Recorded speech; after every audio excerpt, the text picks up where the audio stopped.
रिश्वत खाओगे तो कुत्ते का जन्म होगा, जुआ खेलोगे तो भैंस का जन्म होगा, किसी लड़की पर गलत नजर डालोगे तो तुम्हें अगला जन्म लड़की का होगा, चोरी करोगे तो अगले जन्म में बिल्ली बनाए जाओगे। ये हमें याद है मनुस्मृति के, वरना उसमें बहुत कुछ लिखा हुआ। ये करोगे तो आलू बनोगे, ये करोगे तो गोभी बनोगे, ये करोगे तो बैगन बनोगे, ये करोगे तो फूल गोभी बनोगे, ये करोगे तो यहां तक कि हरा धनिया, हरा मिर्चा, ये करोगे तो ये बनोगे। पूरी एक लिस्ट है, दाल चावल तक की लिस्ट है। ये करोगे तो दाल बनोगे, ये करोगे तो चावल बनोगे, ये करोगे तो मतलब सबकी एक लिस्ट है। यानी ये सारी सब्जियां जो आप देख रहे हो ये पाप के नतीजे में मिल रही हैं हमें और आपको। ये सब पहले इंसान थी, इन्होंने वो जुर्म किए थे तब दाल बनाए गए। हम जो खा रहे हैं वो इंसानों को खा रहे हैं। पूरी एक लिस्ट है।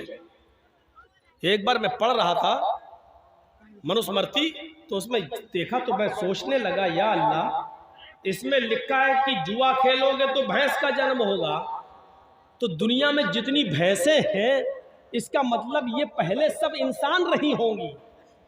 इन्होंने जुआ खेला होगा तो इनको भैंस का जन्म हुआ है। इसका मतलब यह है कि दुनिया में अगर कोई आदमी जुआ ना खेले तो भैंस का जन्म ही नहीं होगा, और जब भैंस नहीं होगी तो दूध भी नहीं मिलेगा, और दूध नहीं होगा तो दही, मट्ठा, घी, छाछ, पनीर, दूध से बनने वाली सारी नेमतें हमें कुछ नहीं मिलेंगी। यानी ये सारी नेमतें खाना है, तो इसका मतलब यह है कि जुआ खेलो। एक पंडित से मैंने कहा, लोकल पंडित से, कहने लगा चुप रहो मौलाना साहब, हम इतने बड़े पंडित नहीं, हमारे किसी बड़े पंडित से पूछो। हम लोग तो बस ऐसी दान कन्या कर लेते हैं, कुछ हमें गुरु दक्षिणा मिल जाती है, हम क्या जाने ये सब। लोकल पंडित था, नहीं बता पाया। क्लियर लिखा है जुआ खेलोगे तो भैंस का जन्म होगा। अब बताइए तो ये सारी नियामतें हमें जुआ खेलने के नतीजे में मिल रही हैं। इससे भी बड़ी बात, चोरी करोगे तो बिल्ली का जन्म होगा। अरे हमने दुनिया में चोरी की, पुलिस ने हमें पकड़ा, जेल में डाल दिया। पुलिस की जेल फिर भी अच्छी है, जब तक हम जेल में है दूसरे की चोरी तो नहीं कर रहे हैं, कम से कम इलाका सुरक्षित तो है। लेकिन अल्लाह अगर चोर को बिल्ली बना दे तो मोहल्ला सुरक्षित कहाँ है? जब इंसान थे तो माल चुराते थे, रुपया चुराते थे, सोना चुराते थे, चांदी चुराते थे, लेकिन अल्लाह ने चोर को बिल्ली बना दिया। तो अब सोना चांदी नहीं चुरा रहे, किसी का कबूतर चुरा रहे हैं, किसी की मुर्गी फाड़ रहे हैं, खा रहे हैं, कुछ ना कुछ अभी भी कर रहे हैं। तो इसका मतलब यह है कि पुलिस की जेल फिर भी मजबूत है। अल्लाह ने जो सजा देकर बिल्ली बनाया वो कमजोर है, क्योंकि चोरी तो अभी भी नहीं रुकी। रिश्वत खाओगे तो कुत्ते का जन्म होगा, ये बड़ी अजीब बात है। जब मैं रास्ते में किसी कुत्ते को देखता हूं तो सोचता हूं पता नहीं ये किस पुलिस वाले, नाम ना लो, हालात खराब हो जाएंगे, सोचता हूं कि ये किस लुटेरे का वो होगा। ये जो कुत्ते हैं ये लोकल कुत्ते हैं, और इमाम अहमद इब्न हंबल बनकर नहीं निकलेगा। आप चाहते हैं कि दीन बाकी रहे, आप चाहते हैं कि इस्लाम बाकी रहे, तो इन मदरसों की हिफाजत करो, रुपयों से, पैसों से, दौलत से आप दीजिए और इन मदरसों को जिंदा रखिए। मैंने बहुत कुछ कह दिया, और एक बात बता दूं, अल्लाह की राह में देने से कम नहीं होता है, अल्लाह की कसम नहीं होता है। मिसाल दे दूं, एक कुतिया कितने बच्चे पैदा करती है? 4, 5, 6, कभी कभी 12-12 बच्चे भी पैदा कर देती है कुतिया। लेकिन आप देख लीजिए, एक कुतिया 5, 6, 10 बच्चे पैदा करती है, लेकिन रास्ते में जाइए कुत्ते और कुतियों की तादाद आपको बहुत कम दिखेगी। क्यों?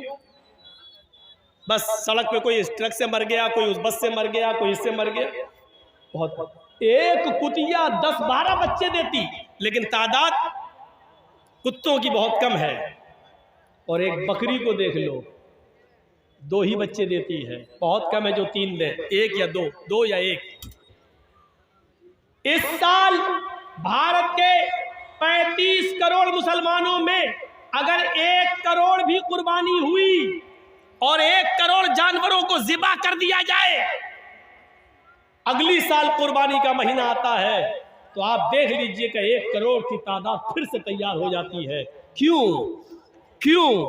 एक बकरी सिर्फ 2 या 1 बच्चा देती है, लेकिन और रोजाना कितने ज़िबा किए जा रहे हैं और हम लोग उनका गोश्त खा रहे हैं। जरा तसव्वुर किया आपने, जो जानवर अल्लाह की राह में जितने ज़िबा किए जा रहे हैं, दूसरे साल उससे ज्यादा पैदा हो रहे हैं। सऊदिया में चले जाओ, 50-50 लाख हाजी लोग हज के मैदान में, और हर हाजी वहां अपनी तरफ से एक कुर्बानी तो देता ही देता है।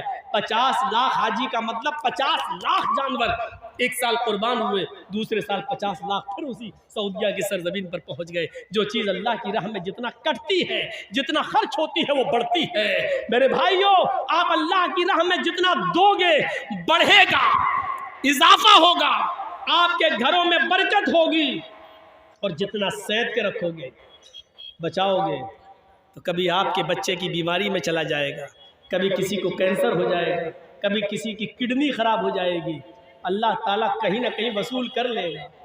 इतना याद रखिए, ये सदका और खैरात आने वाली बलाओं को टाल देती है, आने वाली बलाओं को दूर कर देती है। अल्लाह के नबी ने फरमाया, तकदीर में सारी चीज लिखी जा चुकी है, अगर तकदीर में लिखी हुई किसी मुसीबत को अगर तुम दूर करना चाहते हो तो तुम सदका और खैरात करो, क्योंकि सदका और खैरात आने वाली मुसीबतों पर रोक लगा देती है। मेरे भाइयों, दुनिया में यही सदका और खैरात कर जाइए, ताकि अगर हमारी मौत एक्सीडेंट से लिखी है तो सदका हमारे उस एक्सीडेंट को टाल दे।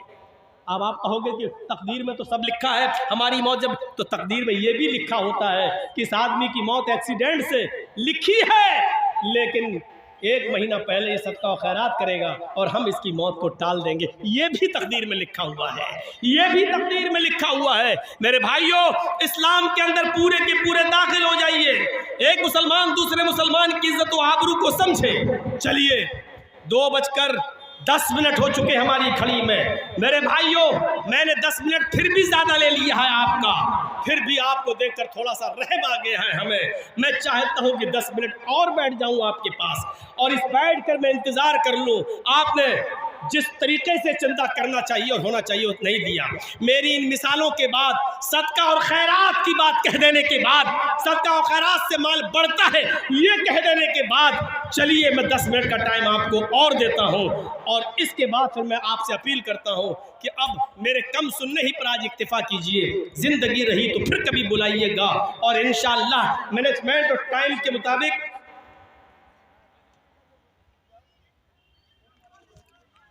तो मेरे भाइयों, ये चीज आपके सामने मैंने रख दी है, और आपसे मैं अपील करता हूं कि 10 मिनट तक जो मैं यहां बैठा हूं, आपसे गुजारिश है कि मेरे हाथ में अगर आप कुछ देना चाहें इस मदरसे के लिए, आज आपकी मोहब्बत का सवाल है। मुझे देखना है कि आपको हमसे कितनी मोहब्बत है। हमने आपको बता दिया है कि मेरी 4 बजे की ट्रेन है, आप कह रहे हैं 3:30 बजे तक मैं बोलूं, दूसरी जगह का प्रोग्राम लगा है, बहुत दूर का फ्लाइट पकड़ के जाना है, आप हमें मजबूर कर रहे हैं। दूसरी जगह की कोई इज्जत नहीं है, आप समझिए। मैं फिर भी आपको दे रहा हूँ इतना टाइम।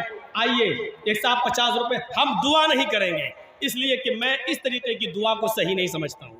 आपके यहाँ रवाज है, करिए, मैं नहीं समझता हूँ। आप अपने दिल में नियत करिए कि अल्लाह इसका सवाब मेरे बाप को, मेरी माँ को, या हमें या किसी को मिले। लाइए, मैं खड़ा हो जाता हूँ, मेरे हाथ में आप कितना देते हैं, आज आपकी मोहब्बत देखता हूँ। अल्लाह ताला से दुआ है कि बारे अल्लाह तो हमारी खताओं को माफ़ फरमा दे, हमारे गुनाहों को बख्श दे, हमें आपस में एक इत्तेफाक इत्तेहाद के प्लेटफार्म पर कायम कर दे, हम जमीअ मुसलमानों को मिला दे।